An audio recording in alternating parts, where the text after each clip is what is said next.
வெற்றி வேலாயுத நம்பாள் வள்ளி தெய்வானை தல வரலாறு. அகத்தியர் நாரதர் தேவர்கள் அனைவரும் முருகப் பெருமானை தரிசிக்கச் சென்றனர். அகத்தியர் ஓரிடத்தில் நின்று முருகப் பெருமானுக்கு பூஜைகள் செய்ய நினைத்தார். ஆனால் பூஜைக்கு வேண்டிய நீர் கிடைக்கவில்லை. முருகப் பெருமானை வேண்டியதும் அவர் அகத்தியர் முன் தோன்றி தன் வேலை தரையில் ஊன்றினார். நீர் பெருக்கெடுத்து ஓடியது. முருகப் பெருமானுக்கு பூஜைகள் நடைபெற்றன. ஊற்றுக்குழியில் இருந்து நீர் பெருகியதால் இப்பகுதி ஊத்துக்குழி என்று அழைக்கப்படுகிறது.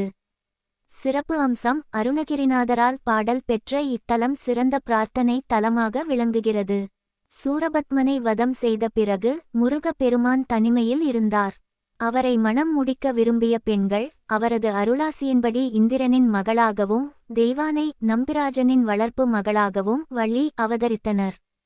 திருமணத்துக்கு முன்னதான நிலை என்பதால் இவர்களுக்கு தனி சந்நிதி தரப்பட்டுள்ளது. கோயில் அமைப்பு: குன்றின் மீது 5 நிலை கொண்ட ராஜகோபுரம் கிழக்கு நோக்கி அமைந்துள்ளது. முருகனின் கண தலைவரான இடும்பனுக்கு தனி சந்நிதி உள்ளது. முருகனின் கோயிலுக்கு கீழே தென்கிழக்கே பாம்பு புற்றுக்கு சுப்புராயர் தனி கோயில் உள்ளது. வள்ளி தெய்வானை சந்நிதிக்கு செல்லும் வழியில் பாலை மரத்தடியில் காவல் தெய்வமான சுக்குமலையான் சந்நிதி உள்ளது. குழந்தை பாக்கியம் வேண்டுபவர்கள் சுக்குமலையானை வழிபாடு செய்வது வழக்கம். பிரார்த்தனை: திருமணத் தடை நீங்க பிரிந்த தம்பதி ஒன்று சேர முருகனுக்கு பாலாபிஷேகம் செய்து புது வஸ்திரம் சாற்றி சிறப்பு வழிபாடு நடைபெறுகிறது. அமைவிடம்: திருப்பூரில் இருந்து 15 கிலோமீட்டர் ஊத்துக்குழி வழியாக ஈரோடு செல்லும் பேருந்துகளில் சென்றால் கதித்தமலை முருகன் கோயிலை அடையலாம்.